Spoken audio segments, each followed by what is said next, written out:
අයිබෝවන් සුබ දවසක් ඔබ සියලුම දෙනාට අද පොතක මතක වැඩසටහන තුළින් අපි කතා කරන්න බලාපොරොත්තු වෙන්නේ මේ මෑතකදී සමනතාවුද හෙට්ටි විසින් පරිවර්තනය කරපු කාන්තාවන්ට පමණයි කියන මෙන්න මේ නවකතාව පිළිබඳව.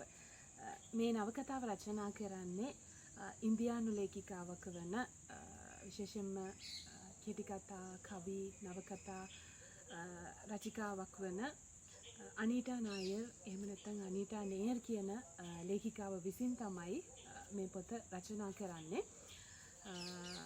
මෑතකදී කාන්තාවන්ට පමණයි කියන නම නිසාම සමාජය තුළ විශාල කතාබහකට ලක්වුණු ඒ වගේම කාන්තා පිරිමි දෙපාර්ශ්වයෙන්ම අවධානයකට ලක්වුණු නවකතාවක් විදිහට කාන්තාවන්ට පමණයි නවකතාව හඳුන්වා දෙන්න පුළුවන්. ඒ වගේම මේකේ පරිවර්තකයා ගැන කතා කරොත් අපි දන්නවා ජ්‍යෙෂ්ඨ ජනමාධ්‍යවේදියෙක් ඒ වගේම පරිවර්තකයෙක් වශයෙන් නම් දිනාගත්තු ලේඛකයෙක්. ඔහුගේ පරිවර්තන කාර්ය දිසාවට පළමුවෙනියෙන්ම අපේ අවධානය යොමු කරොත් අපි දන්නවා පරිවර්තන කාර්යය කියලා කියන්නේ ඊටාම සියුම් කටයුත්තක්. ඕනම දෙයක් වචනයෙන් වචනයට පරිවර්තනය කරනවට වඩා ඒකේ තියෙන ගැඹුරත්පත් කරගෙන ඒකේ තියෙන රසයත්පත් කරගෙන අදාළ සමාජ සංස්කෘතික දේශපාලන පසුබිම අවබෝධයට අරගෙන පරිවර්තන කාර්ය නියැලෙන්නට අවශ්‍යයි. ඔහු ජනමාධ්‍යවේදියෙක් නිසාම මම හිතනවා පහසු වෙන්නේ නැති පාඨකයාට ඉතාම ලේසියෙන් වටහා ගැනීමට හැකිවන අයුරින් ඒ වගේම පාඨකයාට රසවත් වන අයුරින් ඔහු මේ පරිවර්තන කාර්යය ඉතාමත් අපූර්වට සිදු කරලා තියෙනවා කියලා මතක් කරන්නට අවශ්‍යයි. ඒ වගේම මෙතනදී තව මතක් කරන්න ඕන විශේෂ කාරණාවක් තමයි කාන්තාවන්ට පමණයි කියන මෙන්න මේ නවකතාව ඔහු පරිවර්තනය කරන්නේ නවකතාව ලියවිලා බොහෝ කාලයකට පස්සේ. ඔහු සඳහන් කරනවා 2002 දී පමණ තමයි මේ 2002 දී මට මතක විදිහට රචනා වුණු නවකතාවක්. හැබැයි ඔහු මේ පරිවර්තන කාර්යයට මෙන්න මේ නවකතාව යොදා ගැනීම මං හිතන්නේ ඔහු සමාජය තුළ තියෙන ගැඹුරු සංවාදයක් සිදු කරන්නට අවශ්‍යයි හැඟෙන විෂයපතයක් නිසා මෙය තෝරා ගන්නට ඇතයි කියලා මම විශ්වාස කරනවා. ඒකට හේතුව තමයි වර්තමාන ලාංකීය සමාජය තුළත් මෙන්න මේ කාන්තාව සම්බන්ධයෙන් කතා කළ යුතු මාතෘකාවක් වශයෙන් විෂයපතයක් වශයෙන් මේ නවකතාවේ එන විෂයපතය හඳුනා ගන්නට පුළුවන්. සරලවම නවකතාව ගත්තොත් අපි දන්නවා ඉන්දියානු පරිසරය ආශ්‍රයෙන් තමයි මේ රචනා කරලා තියෙන්නේ. එතකොට මේ ලේඩිස් ස්කූප් කියන එහෙම නැත්නම් ඉන්දියාවේ තියෙන අපි දන්නවා ඉන්දියාවේ දුම්රිය ගමන් මාර්ගය තාම දීර්ඝයි. එනිසා දුම්රිය ඇතුළේ තියෙන කාන්තාවන්ට පමණක් වෙන්වුණු රාත්‍රී දුම්රියක වෙන්වුණු කුටියක් ඇතුළේ එහෙම නැත්නම් අපි දුම්රිය පෙට්ටියක් ඇතුළේ සිදු වුණ කතා බහක් විදිහට තමයි මේ නවකතාව දිගහැරෙන්නේ. එතනදී ප්‍රධාන චරිතය විදිහට අපිට අකිලා කියන කෙනාව හම්බ වෙනවා. මෙන්න මේ අකිලා ඇතුළුව ඒ දුම්රිය පෙට්ටිය එහෙම නැත්නම් කෝච්චි පෙට්ටියේ ඉන්නවා තවත් කාන්තාවන් 6 දෙනෙක්. මේ කාන්තාවන් 6 දෙනාගේ ජීවන අන්දරය එහෙම නැත්නම් ජීවන කතාන්දරය මේ නවකතාව ඇතුළේ දිගහැරෙනවා. ඊට අමතරව අකිලා කියන තරුණිය ඇය තරුණියක් කියනවට වඩා මැදි වයසේ කාන්තාවක් විදිහට අඳුර ගන්න අපිට පුළුවන්. මේ අකිලා කියන කාන්තාව මේ දුම්රියට නගින්නෙම ජීවිතේ හොයාගෙන යන්න පුළුවන්ද කියන කාරණාව ඔස්සේ. එතනදී අය ප්‍රධාන ප්‍රශ්නයක් යොමු කරනවා පාඨකයන්ට සහ ඇයටම පුරුෂයෙකු නැතුව කාන්තාවකට තනිවම ජීවත් වෙන්න පුළුවන්ද? එහෙම පුළුවන් නම් ඒ කොහොමද ජීවත් වෙන්නේ කියන අන්නේ ගමන හොයාගෙන එහෙම නැත්නම් අන්නේ මාර්ගය හොයාගෙන තමයි ඇය කෝච්චියට නගින්නේ.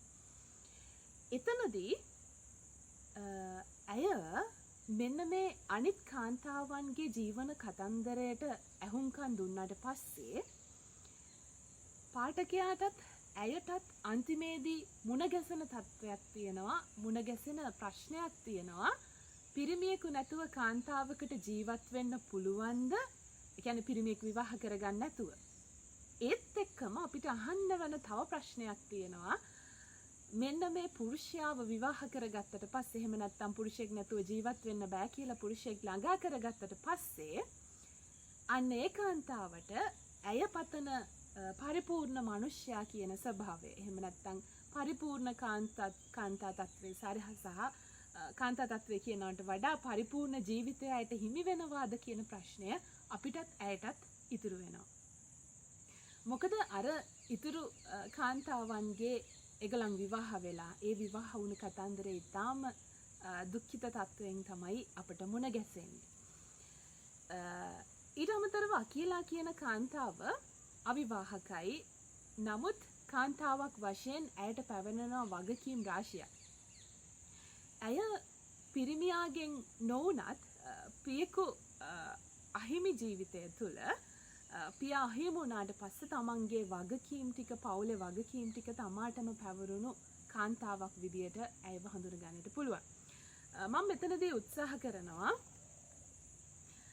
අකීලගේ ජීවිත කතාවට යන්නේ නැතුව පොඩි ශ්‍රීමය ප්‍රවේශයකින් එක් කාන්තාවකගේ ජීවන කතාව පිළිබඳව වැඩි අවධානයක් යොමු කරලා ඇයගේ ජීවන කතාව ඔස්සේ අපිට ගන්න පුළුවන් සමාජය තුළ කතා බහට ලක් කරන්න පුළුවන් අංශ මොනවද කියලා අවධානය යොමු කරන්න.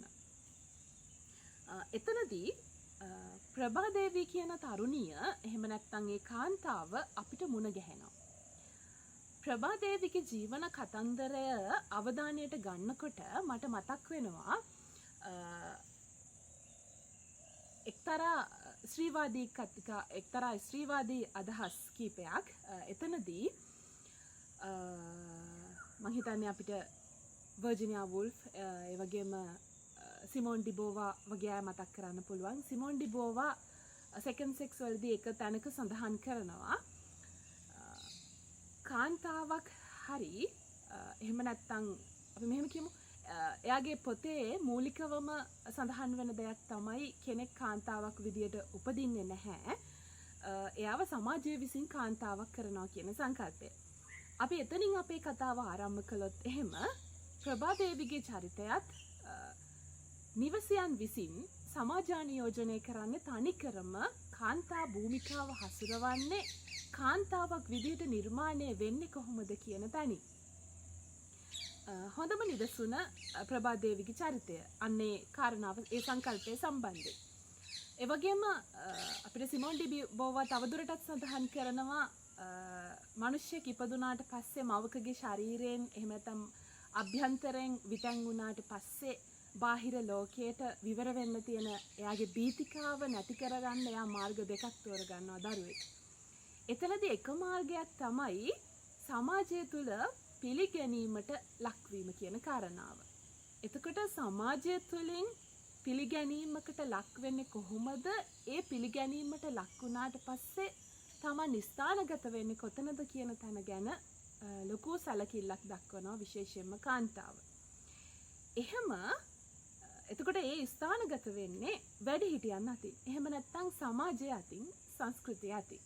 තමා විසින්ම තමන් ස්වාධීන කෙනෙක්, එතකොට තමාටම වටිනාකමක් තියෙන ස්වාධීන කෙනෙක් විදියට නොවේ වැඩිහිටියන්ගේ දැක්ම අනුව තමයි අපි නිර්මාණය වෙන්නේ. අන්න එතනදී හොඳම නිදසුනක් තමයි මෙන්න මේ කියන ප්‍රභාදේවී. පරිවර්තකයා එහෙම නැත්නම් නවකතා කාරිණී අපට සඳහන් කරනවා මෙන්න මේ ප්‍රභාදේවිගේ චරිතය ගැන මෙහෙම. ප්‍රභාදේවී ලොකු මහත් වුණා. ඇයට සුනිසි ළමා අවදියක් තනන්නට අම්මා වග බලා ගත්තා.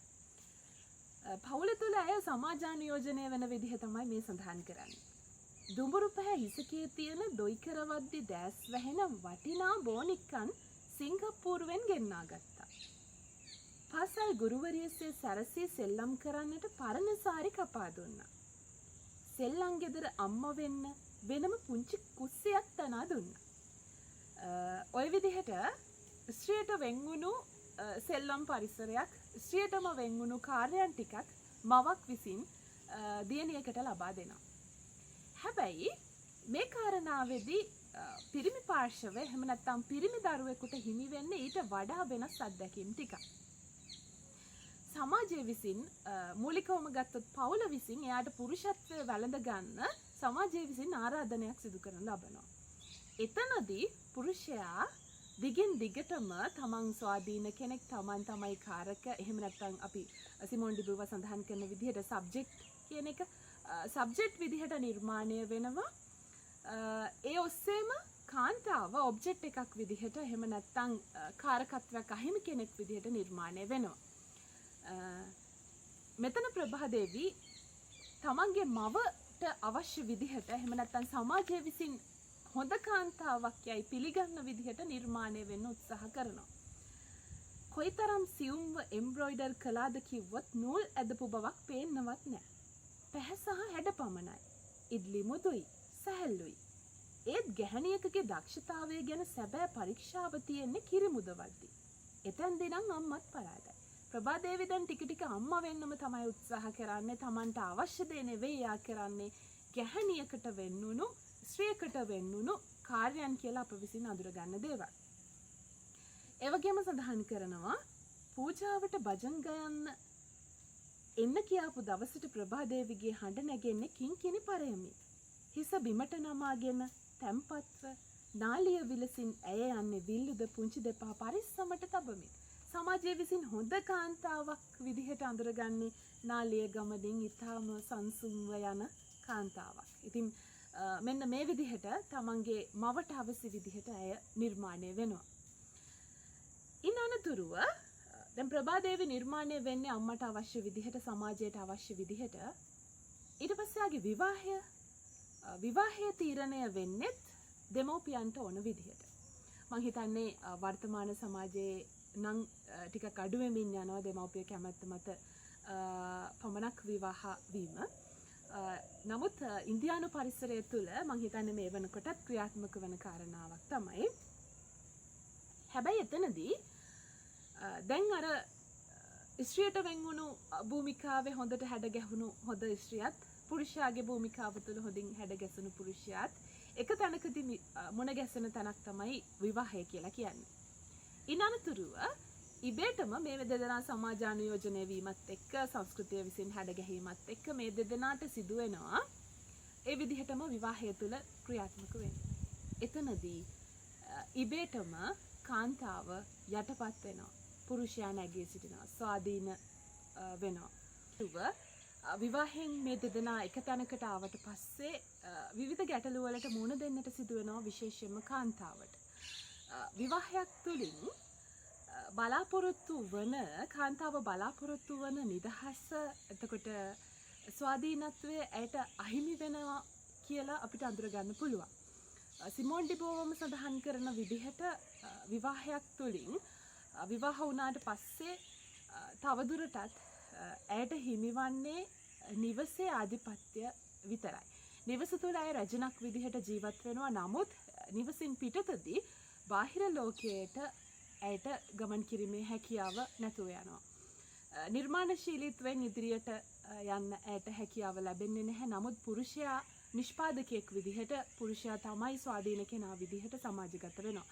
මම හිතන්නේ ඒ කාරණේදී නිර්මාණශීලීත්වය කියලා කියනකොට මතක් වෙන එක තැනක් තමයි වර්ජිනියා වුල්ෆ් සඳහන් කරන විදිහට නිර්මාණශීලී කාන්තාවක් ස්වාධීන කාන්තාවක් බිහි වෙන්නට එයාට ආර්ථික ශක්තිය ඒ වගේම තමන්ටම කියලා අවකාශයක් තියෙන්නට ඕන කියන කාරණාව.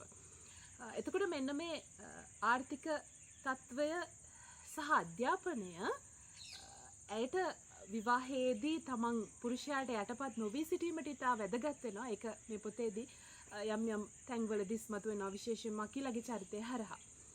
ප්‍රභාදේවිගේ චරිතය මේ විදිහට ඉදිරියට යනකොට ඇය තමාගේ ස්වාමියාට ඉතාම විශිෂ්ට බිරිඳක් වෙන්නට උත්සාහ කරනවා. හැබැයි එයා හොයන නිදහස, එයා හොයන ජීවිතය ඒ විවාහය තුලින් ඇයට හිමිවන්නේ නැහැ. ඇයට අවශ්‍ය වන නිදහස එහෙම නැත්නම් ඇයට අවශ්‍ය වෙන ජීවිතේ පසුකාලීනව ඇය සොයාගන්නට උත්සාහ කරනවා. එතනදිත් මතක් කරන්න ඕන තව කාරණාවක් තියෙනවා. මේ කාන්තා සිරුර ගැන අවධානය යොමු කරනකොට විශේෂයෙන්ම අපි දන්නවා කාන්තා සිරුර ලිංගිකමය අඩවියක් ප්‍රකාශයට ලක් කරන අවයව සහිත සිරුරක් විදියට අපි නිතර අඳුරා ගන්නවා. අපි දන්නවා විශේෂයෙන්ම ධනවාදී සමාජයක් තුළ එහෙම නැත්නම් ආර්ථික ආධිපත්‍ය තුලත් කාන්තාව භාණ්ඩමය වශයෙන් එහෙම නැත්නම් භාණ්ඩයක් වශයෙන් වෙළඳපොළදී පවා එහෙම නැත්නම් අපි නිසුණක් වශයෙන් ගත්තොත් වෙළඳ දැන්වීම් වලට පවා කාන්තාවගේ සිරුර ස්මාතු කරමින් කාන්තාවගේ සිරුර භාවිත කරමින් ඇතැම් අඩවි නිරූපණය කරන විදිහ අපිට දැක ගන්නට පුළුවන් වෙනවා. එතකොට මේ සිරුර නිසා කාන්තාව කොයිතරම් දුරට ලිංගිකමය වස්තුවක් වශයෙන් සමාජය අඳුරගන්නවාද කිව්වොත් ඇය නිර්මාණය කරන්නෙම සමහර අවයව වසා ගැනීමට සමහර අවයව ඉස්මතු වෙන අයුරින් නොපෙන්වා සිටීමට මව විසින් ඇයව දිගින් දිගටම නිර්මාණය කරන්නේ. ප්‍රභාදේවී එක් අවස්ථාවකදී එයාගේ සිරුරෙන් නිකුත් වන ඇතැම් ඉඟි බිඟි එහෙම නැත්නම් ඇතැම් ප්‍රකාශනයන් හරහා එය අමාරුවට එහෙම නැත්නම් අපහසුවට ලක්වන ආකාරය දක්වනවා. ඇය නොහිතන විදිහේ ඇයගේ ශරීර අවයව තුළින් ප්‍රකාශ වෙන යම් ඉංගිතයන් හරහා අපහසුවට පත්වෙන ආකාරය ඔහු එහෙම නැත්නම් නවකතාකාරිනිය වගේ පරිවර්තකයා මේ විදිහට සඳහන් කරනවා. නොසලකිලිමත් ලෙස ලෝකයට වැරදි පණිවිඩ යවූ මේ සිරුරෙහි වේශය සම්පූර්ණයෙන්ම වෙනස් කරන්න. මේ වගේ ගිනි ජාලාවකට ඇය ඇද දැමූ බල සම්පන්න ස්ත්‍රිය පාගා දමන්න. වෙහෙස මහන්සි වෙමින් ලද දැනුම හා අත්දැකීම් සම්භාරය පෙට්ටගමක සිර කරන්න. මින්මතු කිසි දෙයක් අපේක්ෂා නොකර ලැබෙන දෙයින් පමණක් තෘප්තිමත් වෙන්න. ජීවිතයෙන් පසුබාන්න. ජග්දීස් සමග විවාහය වෙද්දී ඇය සිටි තැනටම පසු ගමන් යන්න. නින්දා අපහාසයන්ට හා සැකයට පාත්‍ර නොවන ඉමක සිටින ගැහැණියක් වන්න. ඇයට තියෙන අභියෝගය තමයි දැන් සිරුර මහා ලොකුවට තමන්ගේ සතුට සඳහා පාවිච්චි කරන්නත් බෑ. පසුබාන විනීත සංසුන් ගැහැණියක් බවට පත්වෙන තමයි සමාජය විසින් අපිව යොමු කරන්නේ. කාන්තාව යොමු කරන්නේ. ස්වාමියා විසිනුත් යොමු කරන්නේ ඒ විදිහට. ඒකට නිදසුන තමයි වෙන්න හොඳම අවස්ථාවක් හමු වෙනවා. ජීවිතේ තෘප්තිමත් කළ ඇගේ රාගාන්විත ලාලසාවන් අහිමි වුණත් ඔහු සතුටටපත් වුණා. ඇගේ මේ රාගාන්විත බව කෙලිලොල් බව නැති වුණත් පුරුෂයා සතුටටපත් වුණාලු හේතුව බලන්න. ඇය යහපත් පිරිඳක් විශිෂ්ට මාතාවක් ඊටත් වඩා දෙයක් මිනිස්සෙකුට බලාපොරොත්තු වෙන්න පුළුවන්. කාන්තාවකගෙන් බලාපොරොත්තු වෙන්නේ යහපත් බිරිඳක් විශිෂ්ට මව් කෙනෙක් ඊට වඩා දෙයක් අවශ්‍ය වෙන්නේ නැහැ. හැබැයි ඒ තුල කාන්තාවට තමන්ගේ ජීවිතයේ සතුට හමු වුණාද මුණ ගැහුණාද පරිපූර්ණ මනුෂ්‍යත්වයට හිමි වුණාද කියන ප්‍රශ්නය තියෙනවා. ඒතර කාන්තාවන්ට පමණයි කියන මේ නවකතාව තුළින් මෙන්න මේ සංවාදවලට යොමු වෙන්න දැඩි අවකාශයක් නිර්මාණය කරනවා. මං හිතන්නේ කාලීන අවශ්‍යතාවක් වෙලා තියෙනවා. අපි දන්නවා මේ ඉන්දියාවේ තරම් ලංකා සමාජය තුළ කාන්තාවන්ට භෞතික වශයෙන් ඇහැට පේන විදිහට මේ බාධකාරී අඩුයි. සති පූජා වගේ දේවල් ඇත්තෙම නැහැ. නමුත් අපිට නොපෙනෙන සංස්කෘතිය විසින් නිර්මාණය කරන ලද බාධාවන් බොහෝසේ තියෙනවා. එම නිසා මේ නවකතාව ගැඹුරු සංකතනයන්ට ඉඩහසර විවර කරන නවකතාවක් විදිහට අඳුරා දෙන්නට පුළුවන්. මම එක අවස්ථාවකදී මට මුණ ගැහුණු විදිහට මේ කතාව ඇතුලේ ලිංගිකත්වයේ පිළිබඳ වැඩි අවධානයක් යොමු වෙලා තියෙනවා කියන කාරණාව කොතනකදී නමුත් දැක්ක මම හිතන්නේ මුහුණු පොතේදී. නමුත් ලිංගිකත්වයේ කියන කාරණාව ස්මතු කරනවටත් වඩා කාන්තාව ලිංගිකත්වයේ කොහොමද තමන්ගේ තෘප්තිය සඳහා භාවිතා කරන්න කියලා ගවේෂණාත්මකව යොමු වෙනවා කියන එක මම විශ්වාස කරනවා. අපි දැන් ප්‍රභාදේවිගේ චරිතයෙන් මදක් මිදලා අකීලා වෙත ගියොත් අකීලාට මුණ ගැහෙන ඇයට වඩා වයසින් අඩු තරුණයා සමග ලොකු කාලයක් ගත කරන්න ඔහුව තමන්ගේ ජීවිතයට එකතු කරගන්න ඇය උත්සාහ කරන්නේ. ඒකට හේතුව සංස්කෘතික බාධා. හැබැයි අවසානයේදී මේ සියලු කතාවන්ට මේ දැන් ප්‍රභාදේවිට අමතරව තව චරිත තියෙනවා. ඒගොල්ලෝ එක තැනක හොඳ කාන්තාවක් හොඳ බිරිඳක් විදිහට ජීවත් වෙනවා. හැබැයි එයාට සතුට මුණ ගැහෙන්නේ නැහැ. එක තරුණියක් ජීවිතයක රැයකදී පුරුෂයෙක් අතින් අතවරයට ලක් වෙනවා. ඇයට ජීවිතේ මුණ ගැහෙන්නේ නැහැ. මේ කතා ඇහුවට පස්සේ අකීලා නැවත වතාවක් යොමු වෙනවා තමන්ට අවශ්‍ය දේවල් කරන්න ඕනේ කියන තවත් ඊට වඩා වයසින් අඩු තරුණයෙක් මුණ ගැහෙනවා. ඔහු සමග කතා බහ කරලා ඔහු සමග ලිංගික කාර්ය සිදු කරනවා. ඉන් අනතුර නැවතත් අර ඇය ආදරය කරපු තරුණයාට කතා කරන්න දුරකථන පණිවිඩයක් තබන්න ඇය උත්සාහ කරනවා. එතනදී ඇය අතහැරලා දාපු සංස්කෘතිය නිසා අතහැරලා දාපු තැනකට නැවත ගියාද කියන සංකේතය මතු කරනවා. ඒ පණිවිඩය අපට ගොනු කරනවා. ප්‍රභාදේවි කියන කෙනා තමන්ව හොයාගන්නේ පිහිනුම් තටාකයට ගිහිල්ලා අය පිහිනීම ප්‍රගුණ කරනවා. ඒ හරහා තමන්ගේ නිදහස හොයාගන්න, ඒ හරහා තමන්ගේ ජීවිතය මොන වගේද කියලා අඳුර ගන්නට උත්සාහ කරනවා. ඊට අමතරව මෙතන එන මට නම කියවෙන්නේ නැති තැනක් තියෙනවා. ඇය මරිකොන්නු වගේ නමක් තියෙන. මේ තරුණිය මං කියවනේ ලිංගිකමය වශයෙන් අතවරයට ලක් වෙනවා. ඇය ඉන් ගැප් ගන්නවා. ඒ ගැප් ගැනීමත් සමග ඇයට සමාජය විසින් එල්ලවෙන බලපෑම් නිසාම ඇය බොහෝසේ අපහසුවට පත් වෙනවා. ඇයගේ මව පවා ඇයව අපහසුතාවයට පත් කරනවා. එතනදී අපිට සමාජයක් වශයෙන් ඇය මවක් වීමට සුදුසුද, ඇය මවක් වෙන්න මානසික වශයෙන් සූදානම්ද කියන කාරණය අවධානයට ගන්නට අවශ්‍යයි. ඇය මානසික වශයෙන් කොහෙත්ම සූදානම් නැහැ. ශාරීරික වශයෙන් සූදානම් වෙලා තිබුණත් හැබැයි ඇයට ඒ කටුක අත්දැකීමට මුහුණ දෙන්න සිදු වෙනවා. ඇය තමගේ දරුවාව ප්‍රතික්ෂේප කරනවා බොහෝ කාලයක් යනතුරාවට. හැබැයි නැවත ඇයට සිද්ධ වෙනවා තමන්ගේ දරුවා ළඟට යන්න.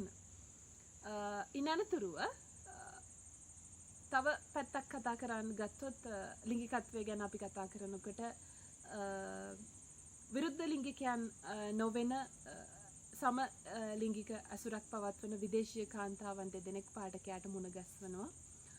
මේ කාන්තාවන් දෙදෙනා හරහා තව සම්බන්ධතාවක් ඇති කරගත්තු සුජාතක්ක කියන කෙනාව මුණ ගැහෙනවා. සුජාතක්ක කියලා කියන්නේ ලොකු ඉහළ පරම්පරාවක සැපසේ හැදුන වැඩුණු කාන්තාවක්. නමුත් ඇය පිරිමියාගෙන් හොයන සැනසීම, ඇය හොයන ශාරීරික හෝ මානසික සහනය ඇයට ලැබෙනවද කියන ප්‍රශ්නය අපි ඉදිරියේ තියෙනවා. මම මේ කියන 6 දෙනාගේ කතා එකින් එක කතා කරන්න බලාපොරොත්තු වෙන්නේ නැහැ. මේ කතා තුලින් කතුවරයා නැත කතුවරිය පරිවර්තකයා අපට මුණ ගැස්වන්න හදන සංවාදයේ කොයිතරම් ප්‍රබලද කියන කාරණාව තමයි මට මතු කරන්න ඕන උනේ. කොහොමුණත් අවසන් වශයෙන් කාන්තාවන්ට පමණයි කියන මෙන්න මේ ග්‍රන්ථය ඇත්තටම කාන්තාවන් විතරක් කියවිය යුතු නවකතාවක් නොවේ. පුරුෂයාත් කියවිය යුතු නවකතාවක්. ඒ වගේම මේ නවකතාව හරහා මතු කරන සංකල්ප පිළිබඳව ගැඹුරු අවධානය යොමු කිරීම කාලීන අවශ්‍යතාවක්, කාලීන වැදගත්කමක් තියෙන කාරණාවක් කියලා මට පැහැදිලි. ඒ වගේම පරිවර්තකයාට විශේෂ වශයෙන් ස්තුතිවන්ත වෙන්න ඕනේ. මේ වගේ මම හිතන්නේ මේ නවකතාව ඔහු තෝරාගන්නෙම සවිඥානික වෙලා මේ කියන කරුණු පිළිබඳව සංවාදයක් අවශ්‍ය කියන බව තේරුම් අරගෙන ඔබට ආරාධනා කර සිටිනවා කාන්තාවන්ට පමණයි කියන නවකතාව කියවන ලෙසට. ඒ වගේම ගැහැණු පිරිමි ඔබ සියලු දෙනාම මේ නවකතාව කියවන්න, මෙහි එන කරුණු අවධානයට ගන්න. ශ්‍රී ලංකා සමාජය තුළ කාන්තාව කොයි වගේ අභාග්‍යයන්ටද මුහුණ දෙන්නේ, කාන්තාවන්ට මොන වගේ ස්ථානයක්ද ලැබිලා තියෙන්නේ, මොන වගේ සීමාකාරී නැත්නම් මොන වගේ බාධාවන්ද ඇය නිර්මාණය වෙලා තියෙන්නේ, කාන්තාව තමන්ගේ ජීවිතය සොයාගෙන යා යුතුයි නේද කියන තැනට කතා බහක් ඇති කිරීම වැදගත් කියලා මම විශ්වාස කරනවා. ඒ පණිවිඩයත් එක්ක අදට පොතක මතක වැඩසටහන තුලින් සමුගෙන යනවා. ඔබ සියලුම දෙනාට සුබ දවසක්.